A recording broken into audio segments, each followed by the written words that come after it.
Ce n'est pas pour vous effrayer, mais il existe un trou dans notre univers. Est-ce qu'on fuit?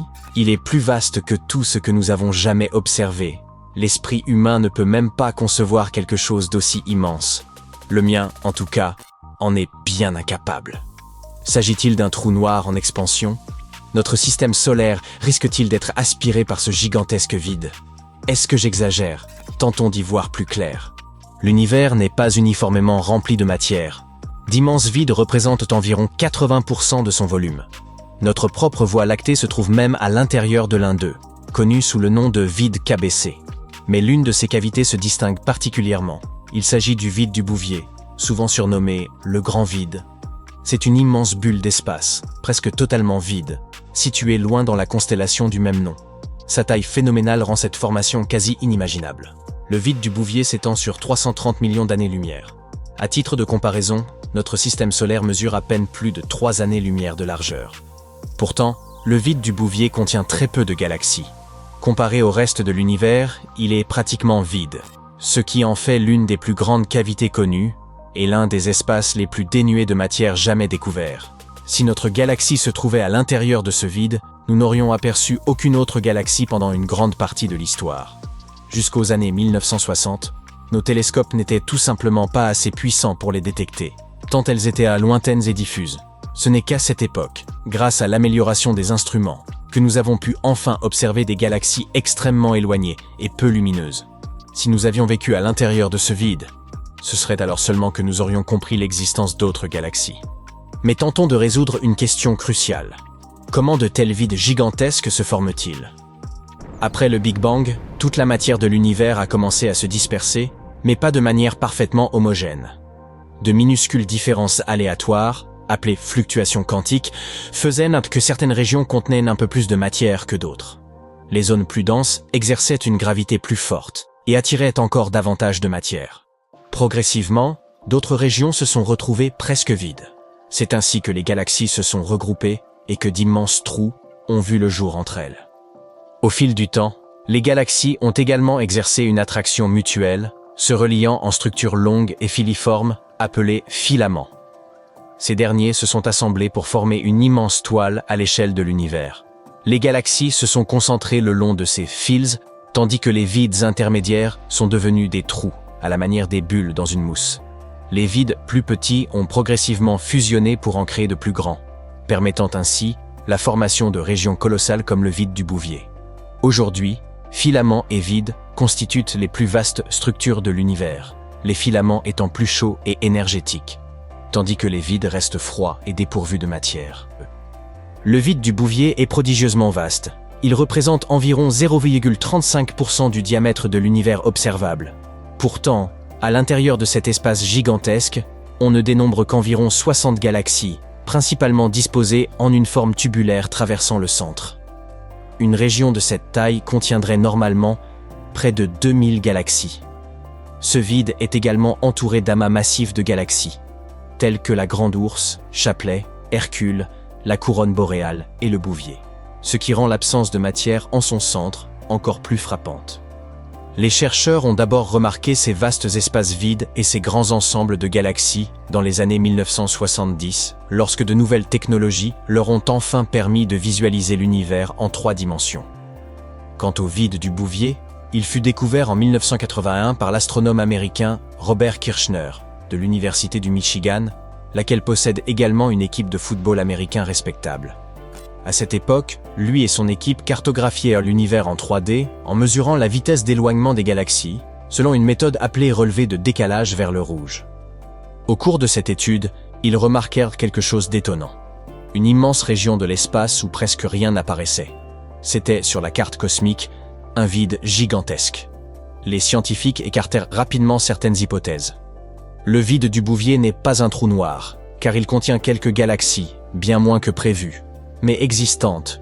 Il ne s'agit pas non plus d'une nébuleuse obscure, ce nuage dense de gaz et de poussière qui bloque la lumière. Le vide du Bouvier ne dissimule pas de galaxies, elles sont simplement très rares à la base. Le vide du Bouvier permet aux savants de mieux comprendre comment l'univers se transforme et se développe. Sa quasi-vacuité en fait un lieu idéal pour étudier l'énergie noire. Notre univers se compose de matière normale, de matière noire et d'énergie noire.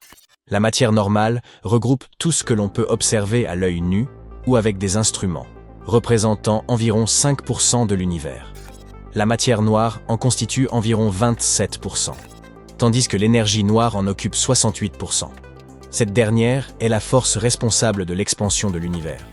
Son essence demeure mystérieuse, ce qui excite particulièrement les chercheurs à chaque occasion de l'étudier et de mieux comprendre son fonctionnement.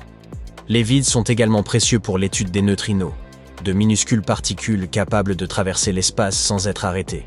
On les surnomme souvent « particules fantômes », tant il est difficile de les détecter. Elles traversent l'espace et nos corps sans laisser de traces. Actuellement, des milliards de neutrinos traversent votre corps et vous ne ressentez rien. Ces particules se forment dans des régions riches en énergie, comme le Soleil, les étoiles en pleine explosion ou les centrales nucléaires. Elles sont omniprésentes, juste après les particules de lumière en abondance dans l'univers. Ce qui rend les neutrinos particulièrement étranges, c'est leur capacité à changer de type pendant leur trajet. Ils existent en 3 variantes et peuvent passer d'un type à l'autre en se déplaçant. Les chercheurs ignorent encore leur masse exacte et quelle variété est la plus lourde.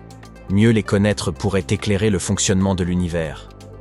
Avec le temps, les missions spatiales examineront de près ces vastes régions vides.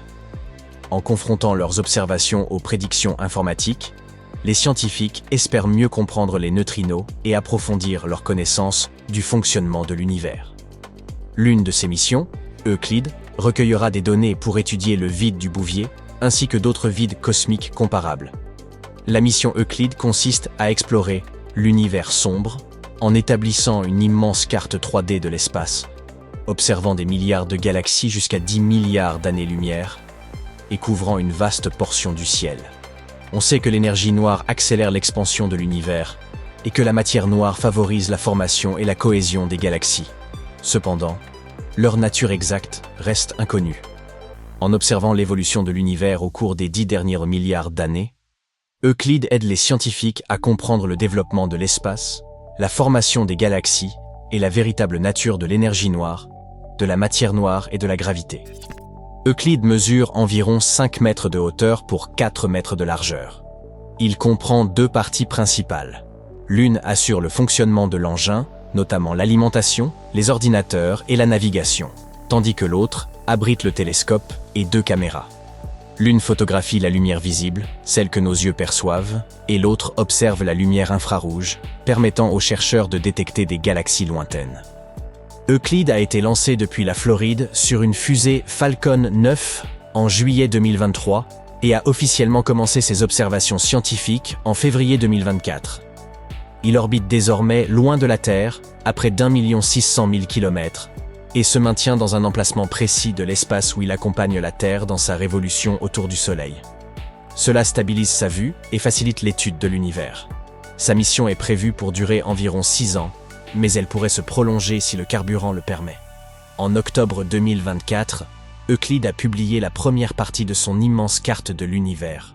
Progressivement, il balayera plus d'un tiers du ciel en dehors de notre galaxie, la Voie lactée, capturant des milliards de galaxies, certaines si lointaines que leur lumière a mis jusqu'à 10 milliards d'années pour nous parvenir. Les images obtenues par la sonde sont environ 4 fois plus nettes que celles produites par les télescopes terrestres. Euclide analyse également la lumière en détail afin de déterminer la composition des galaxies et de suivre leurs mouvements. Il réalisera ses observations pour des centaines de millions de galaxies, constituant ainsi une immense bibliothèque de données cosmiques, l'une des plus vastes jamais établies par une mission spatiale. Au fait, Euclide a été nommé en hommage au célèbre mathématicien grec qui contribua à l'élaboration de la géométrie, l'étude des formes et de l'espace. Ce choix reflète l'idée que comprendre la structure de l'univers permet de mieux expliquer la répartition de la matière et de l'énergie dans l'espace. Vous voilà maintenant informé.